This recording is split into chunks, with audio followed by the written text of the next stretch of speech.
నమో వాక్కమలాంబికేశ్వరేభ్యో నమ. శ్రీ గణేశ శారదా గురుభ్యో నమ. అఖిలాండకోటి బ్రహ్మాండ నాయకుడు, ఆది మధ్యాంతరహితుడు అయినటువంటి ఆ పరాత్పరుని దివ్య పాదపద్మములకు శిరస్సు తాటించి సాష్టాంగ దండ ప్రణామములు సమర్పిస్తూ భగవద్బంధువులందరికీ కూడా హృదయపూర్వక నమస్సుమాంజలులు. మీ అందరికీ షణ్ముఖ శ్రీరాఘవ భక్తి ఛానల్కి స్వాగతం, సుస్వాగతం. నేను సూరిబాబు కందాళ. విష్ణు సహస్రనామ గాథావళిలో 50వ నామం గురించి ఈరోజు మనం తెలుసుకోబోతున్నామండి. ఓం విశ్వకర్మణే నమః అన్న ఈ నామానికి రచయిత శ్రీ విఎస్ కరుణాకరన్ గారు ఈ సృష్టి అంతా ఆయన చాతుర్యమే అని నామకరణం చేశారు. మరి కథలోకి ప్రవేశిద్దామండి. ఆహ్లాదకరమైన పండు వెన్నెల రాత్రి. గంగానదీ తీరాన పరశురాముడు తన శిష్యుడైన దేవవ్రతునితో ఆసీనుడై ఉన్నాడు. శంతన మహారాజునకు గంగ వలన జన్మించిన ఈ దేవవ్రతుడు తర్వాతి కాలంలో తన భీషణ ప్రతిజ్ఞ వలన భీష్ముడని ప్రసిద్ధి నొందాడు. భార్గవరాముడు తన శిష్యుని వంక చూసి ఇలా అన్నాడు: దేవవ్రత, శత్రువులతో పోరాడి విజయం పొందాలనుకునేవారు ఆచరించవలసిన గాయత్రి ఇష్టిని గూర్చి నీకు తెలియచేస్తాను. దీనిని సంవత్సర యాగము అని, సంవర్గ యాగమని కూడా వ్యవహరిస్తారు. తన గురువుగారి పలుకులను దేవవ్రతుడు శ్రద్ధగా వింటూ ఉన్నాడు. దేవవ్రత, ఈ గాయత్రి ఇష్టి యొక్క ప్రాదుర్భావానికి సంబంధించిన ఉపాఖ్యానం ఒకటి కృష్ణ యజుర్వేదంలో 2వ కాండ 4వ ప్రశ్నలో కనిపిస్తుంది. శ్రద్ధగా విను. దేవాసురులిద్దరి మధ్య నిర్విరామంగా భీషణ సంగ్రామాలు జరుగుతూనే ఉండేవి. గాయత్రి మంత్రానికి అధిష్టాన దేవత అయిన చతుర్ముఖుని రాణి గాయత్రీమాత దేవాసురులు ఇరువురికీ గుణపాఠం చెప్పి శాంతిని నెలకొల్పాలని తలంచింది. ఇరుపక్షాల వారు ఎప్పటిలా భీషణ సంగ్రామంలో ఉన్నప్పుడు దేవి తన శక్తి ద్వారా దేవదానవులిద్దరికీ చెందిన కింద తెలిపిన 6 ఏరి కూర్చింది. రూపం, శారీరక దారుఢ్యం, కార్యకుశలత, బుద్ధిబలం, సంతతి, పశు సంపద. ఈ 6 అన్ని కాలాల్లో, అన్ని ప్రదేశాలలో, అన్ని వర్గాల వారికి అత్యవసరం. వాటిని దేవి ఇరు వర్గాల వారికి ప్రదర్శించింది. దేవతలు, దానవులు ఈ విషయాన్ని గూర్చి తీవ్రంగా ఆలోచించి ఒక నిర్ణయానికి వచ్చారు. మన 2 వర్గాలలో ఎవరైతే దేవి అనుగ్రహిస్తుందో వారికే ఈ మొత్తం చెందుతాయి. వారంతా ఒక ఒప్పందానికి వచ్చారు. దాని ప్రకారం ఆ దేవిని మనం ఒక్కొక్క పేరుతో సంబోధించి స్తోత్రగానాన్ని చేద్దాం. ఆ దేవి ఏ వర్గం వారి స్తోత్రపాఠాన్ని పేరును స్వీకరించి కరుణిస్తుందో వారినే విజేతలుగా నిర్ణయించి మనం యుద్ధాన్ని విరమిద్దాం. సరేనంటే సరే అనుకుని దేవాసురులిద్దరూ సిద్ధపడ్డారు. చిన్నవారికే ముందుగా అవకాశమీయుట అన్నది అనాదిగా వస్తున్న ఆచారం. దానిని అనుసరించి చిన్నవారు గనక దేవతలకే మొదటగా దేవిని సంబోధించే సదవకాశం లభించింది. దేవతలంతా ఆమెను ఓ విశ్వకర్మ అని సంబోధించారు. దేవతలు ఆ దేవిని, ఈ విశ్వమంతటిని సృష్టించేదానిగా గ్రహించి విశ్వకర్మ అని సంబోధించడం జరిగింది. కానీ ఈ సంబోధనకు గాయత్రీమాత స్పందించలేదు. ఇప్పుడు దానవులకు అవకాశం రావడంతో వారు దేవిని దాభీ అని సంబోధించారు. శత్రువులను అణిచివేసే శక్తిగా భావించి వారు ఆమెను ధాభీ అన్నారు. వారి దృష్టిలో శత్రువర్గాలను అణిచివేయడమే మహా గొప్ప పని. అందుకే ఆ సంబోధన. కానీ గాయత్రీదేవి దీనికి కూడా చరించలేదు. తిరిగి దేవతలకు మరొక అవకాశం లభించింది. ఈసారి దేవతలు గాయత్రీమాతను శ్రీ మహావిష్ణువుతో ఏకాకారం చేస్తూ ఒక చక్కని ఛందస్సుతో ప్రస్తుతించారు. శ్రీ మహావిష్ణువును శరీరాన్ని శాసించి నడిపించే ఆత్మతో పోల్చుతూ ఈసారి ఈ విధంగా దేవతలు దేవిని మనసారా కీర్తించారు. ఓ దేవి, నీవే ఈ సృష్టి అంతటా కానవచ్చే రూపానివి. నీవే అందరిలోని శారీరక బలానివి, బుద్ధి బలానివి కూడా నీవే. నీవే అంతటా వ్యాపించిన ప్రకాశానివి, దేవతల యొక్క కీర్తివి, పరమధామానివి నీవే. విశ్వం అన్న నామంతో మొదలయ్యే సహస్రనామాలు నీవే. అందరూ పొందాలనుకునే ఏకైక లక్ష్యానివి నీవే. అందరినీ నడిపించి శాసించే ఆత్మ నీవే. అందరిలో ఉన్న జీవానివి నీవే. నీ భక్తుల పాపాలను రూపమాపేది కూడా నీవే. అన్నీ నీవే, అంతటా నీవే. దేవతలు ఈ విధంగా స్తోత్ర పాఠాన్ని పూర్తి చేయగానే గాయత్రీమాత వారి ముందు ప్రత్యక్షమైంది. దేవతలకు రాక్షసులకు చెందిన రూపం, శారీరక బలం, కార్యకుశలత, బుద్ధి, బలం, సంతతి, పశు సంపద అంతా దేవతలకే దక్కింది. దేవతలు దేవికి సమర్పించిన ఈ యజస్సును కృష్ణ యజుర్వేదంలో తైత్తరీయ సంహిత యందలి 2వ కాండలోని 4వ ప్రశ్నలో చూడగలరు. ఓజోసి సహోసి బలమసి భ్రాజోసి దేవానాం ధామనామాసి విశ్వమసి విశ్వాయు సర్వమసి సర్వాయు అభిభు. పరశురాముడు దేవవ్రతునికి ఇలా వివరించాడు. తన శత్రువులపై విజయం పొందాలని కోరేవారు ఈ గాయత్రి ఇష్టిని నిర్వహించాలి. అతడు 8 కపాలాలపైన నైవేద్యాన్ని వండి నివేదన స్థలంలో ఉంచాలి. యజస్సులో నివేదనను నివేదించాలి. పైన పేర్కొన్నట్లు ఆచరిస్తే తననే కాక తన శత్రువుకు చెందిన వారిని కూడా తప్పక పొందగలడు. ఇది నిజం. గురుదేవా, నాకు ఒక సందేహం. మొదటిసారి కూడా దేవతలు గాయత్రీమాతను విశ్వకర్మ అంటూ సంపూర్ణమైన భక్తి శ్రద్ధలతో స్మరించి పిలిచినా ఎందుకు కరుణించలేదు? ఈ సందేహం నాలోనూ ఉదయించింది. ఉండు, నా మేనమామైన విశ్వామిత్ర మహర్షిని ధ్యానం చేస్తాను. ఆయనే దానికి మహర్షి కూడా అవటంతో గాయత్రీదేవిని గురించి ఇంకా విస్తారంగా వివరించగలడు. ఆయనను వివరించమంటాను అన్నారు పరశురాముడు. పరశురాముడు ధ్యానించగానే విశ్వామిత్రుడు ప్రత్యక్షమయ్యాడు. విశ్వం నుండి 50వది అని ఉచ్చరించాడు. గురు శిష్యులిద్దరూ మరింత వివరంగా తెలియచేయమని విశ్వామిత్రుని కోరారు. విష్ణు సహస్రనామంలోని మొదటి నామమైన విశ్వం నుండి లెక్కించండి అని విశ్వామిత్రుడు వివరించగా దేవవ్రతుడు లెక్కించి, ఓహ్, విశ్వకర్మ నామం వస్తుంది అని ఆనంద ఆశ్చర్యాలతో చెప్పాడు. విశ్వామిత్రుడు ఇలా వివరించాడు. విశ్వకర్మ అన్నది శ్రీమన్నారాయణుడి పేరు. ఆ పేరు 100కి 100 పాళ్ళు ఆయన ఒక్కడికే సార్థకమవుతుంది. ఈ విశ్వమంతా ఆయన సృష్టించినదే.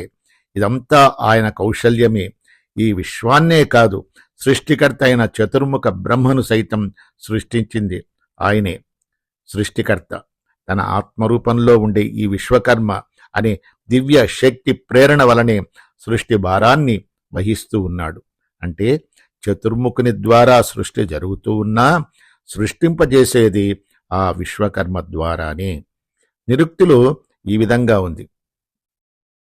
విశ్వస్య జగతః కర్మ వ్యాపారో యస్య లక్షణం ప్రాక్ బ్రహ్మ సృష్టేః ఊర్ధ్వం చ విశ్వకర్మ ఇది కథ్యతే. మొదటిసారి దేవుని సంబోధించినప్పుడు దేవతలకు విశ్వకర్మ అన్న మాటలకు యథార్థమైన భావం తెలుసునా లేదా అన్న శంక కలుగుతుంది. వారు ఆమెలో కూడా వ్యాపించిన శ్రీమన్నారాయణుని తెలుసుకున్నారా లేక ఆమెనే విశ్వకర్మగా భావించారా అన్న ప్రశ్న తలెత్తక మానదు. రెండవసారి విశ్వమసి అని యజస్సును సమర్పించినప్పుడు మాత్రం వారు గాయత్రిని విశ్వకర్మ అయిన శ్రీమన్నారాయణునితో అనుసంధానం చేసి ప్రార్థించారన్నది స్పష్టంగా తెలుస్తోంది. అందుకే ఈసారి ఆ దేవి వారిని కరుణించింది. ఈ వివరణతో దేవవ్రతుడు సంతోషించాడు. నేను గాయత్రిని గ్రహించుకున్నట్లు నీవు విశ్వం నుండి ఆరంభమయ్యే విష్ణువు యొక్క సహస్ర నామాలను తెలుసుకో అని దేవవ్రతుని ఆశీర్వదించి విశ్వామిత్రుడు హిమాలయాలకు తిరిగి వెళ్ళిపోయాడు.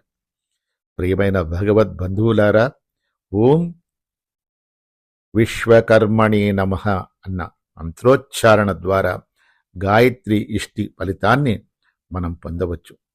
రండి భగవద్బంధువులారా, రండి. ఓం విశ్వకర్మణే నమః. ఓం విశ్వకర్మణే నమః. ఓం విశ్వకర్మణే నమః అని జపించి మన సంపదను ఇతరుల పాలు కాకుండా కాపాడుకుందాం. మరి ఒక చిన్న నీతి కథ చెప్పుకుందామండి. పరమ పూజ్య శ్రీ శ్రీ శ్రీ విద్యాప్రకాశానంద స్వామి వారు మనకు అందించిన అమూల్యమైనటువంటి పరమార్థ కథల్లో నుంచి ఈ కథ చెప్పుకోబోతున్నాం. కథ పేరు అత్యాశ. ఒకానొక గ్రామంలో ఒక రైతు కలడు. అతనికి 10 ఎకరముల చెరుకు తోట కలదు. అది ఒకటియే అతడి జీవనాధారం. రైతాంగములో అతడు గొప్ప అనుభవం కలవాడు. పైరు పండించుట యందు అతనికి అతడే సాటి. ఏ విధముగా ఎప్పుడెప్పుడు పొలము దున్నించవలెనో, ఏ ఎరువులు వేసినచో పైరు ఏపుగా పెరుగును, ఎక్కువ ఫలసాయము వచ్చుటకు పైరుకు ఏ రక్షణలు కల్పించవలెనో అతడు క్షుణ్ణముగా తెలిసి ఉన్నవాడు. చుట్టుపక్కల ప్రాంతములలో అతడు పేరుమ్రోసిన రైతు.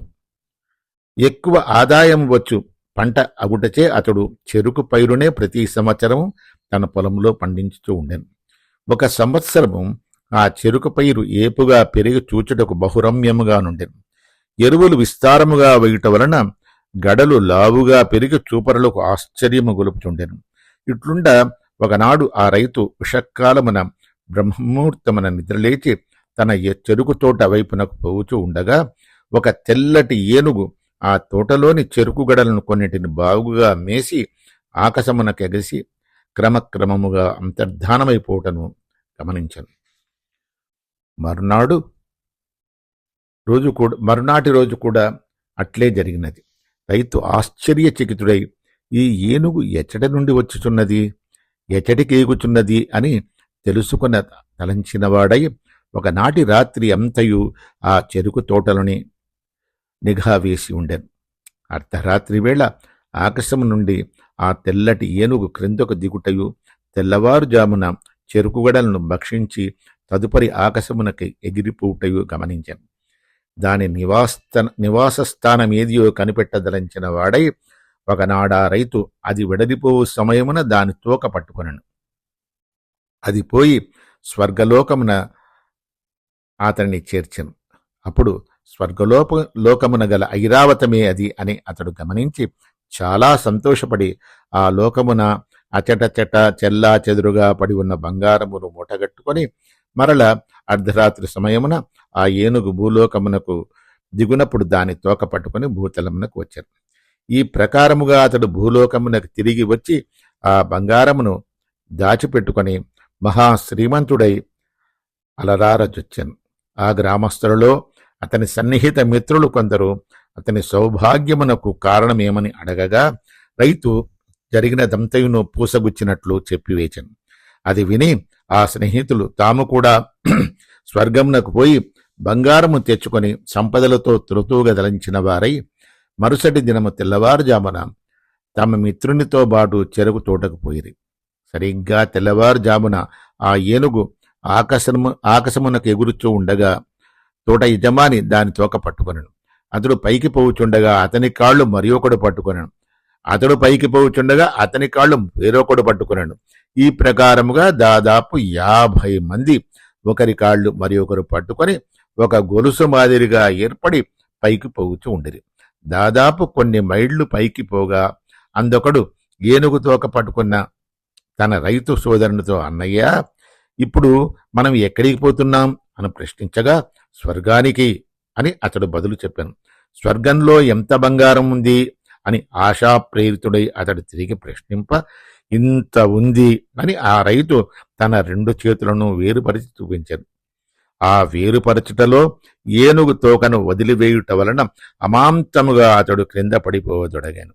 అతనితో పాటు అతని కాళ్లు పట్టుకొనిన వారందరూ కూడా క్రింద పడిపోయి వడలు చితికి సర్వనాశనమైపోయిరి. దురాశ చేడు తెచ్చునను నానుడి సార్థకమైనది. కొద్దిసేపు మౌనము వహించి ఉండినచో, ఆశకు వశము కాక ఉండినచో వారందరూ స్వర్గము చేరి కావలసినంత బంగారము మూటగట్టుకొని భూలోకమునకు సురక్షితముగా వచ్చి ఉండేటివారు కదా. కాని ఆశకు దాసులై వారు అధపతనము నొందిరి.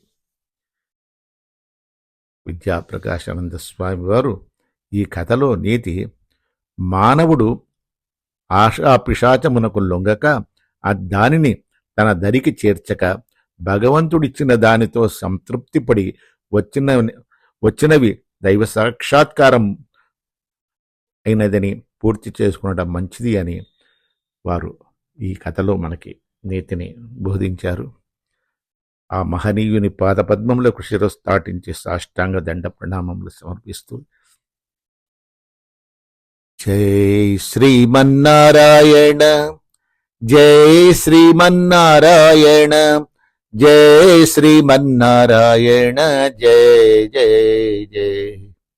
జై శ్రీమన్నారాయణ, జై శ్రీమన్నారాయణ, జై శ్రీమన్నారాయణ, జై జై జై. జై శ్రీమన్నారాయణ, జై శ్రీమన్నారాయణ, జై శ్రీమన్నారాయణ, జై జై జై. జై శ్రీమన్నారాయణ.